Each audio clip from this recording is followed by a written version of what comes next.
The result in Batley and Spen was it was a pretty murky, distasteful, dirty by-election by all accounts. It was horrible, wasn't it? And really horrible. I'm delighted that we made the call. We knew it was going to be a cesspit. Yeah. And so that's why we decided not to get involved. We did the right thing. Yeah. And yes, Labour have just they've clung on by the skin of their teeth. I mean, it's not really a win, is it? I mean, it's a hold. It's a great for them. It's a grey result. Yeah. Exactly. It's a press the pause button. Who knows what's going on? What is absolutely clear is that the Hancock effect has impacted and probably cost the Tories that seat. Yes. And I think they're guilty of arrogant complacency. Yeah. They were guilty of that in the Chesham by-election that they lost, where they were hardly seen out campaigning or door knocking and canvassing at all.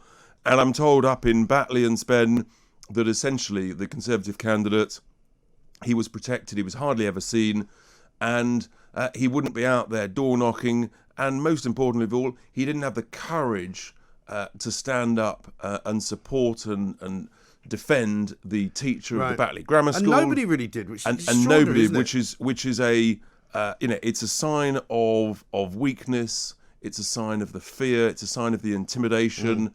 And it's a sign that freedom of speech really is under huge threat. And is it really the case that politicians in this country are so frightened of the Muslim community or certain aspects of the Muslim community that they literally don't want to go anywhere near issues that they don't like?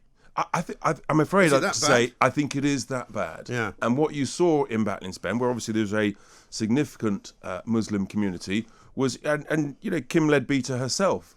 She was caught trying to ride all different sorts of horses. I actually think that at the end of the day, she's a local in Batley and Spen. She knows the constituency, and I think amongst all of the candidates, she probably perhaps she's won because she's run the best campaign. But in reality, it's when you get that sort of mix, you get George Galloway coming in.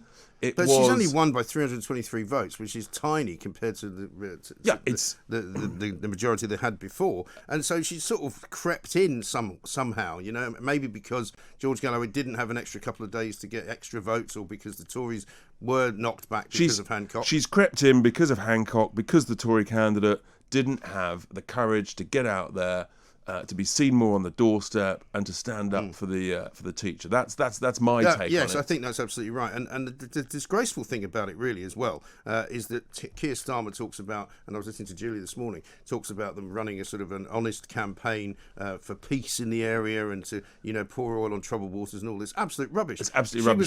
She was putting out flyers with pictures of Boris Johnson meeting the Indian Prime Minister Modi. No, there's no question that Labour were as guilty of putting out distasteful leaflets as anybody, frankly. And there's surely no place in modern British politics for that kind of ethnic division. No, of course, what's that all about? I mean, why are we fighting, the Jammu and Kashmir independence war? I mean, the idea that a local election in Batley and Spens should be fought on, Palestine issues in the Middle East, Kashmir issues adjacent to India is a complete nonsense. But it does show, I think it shows the level of fear and trying to sort of kowtow to a particular group. And actually, you've just got to stand up. You've just got to stand up for local issues, and that, of course, is what the Lib Dems did in Chesham. Yes, and they won on local issues. People had been ignored.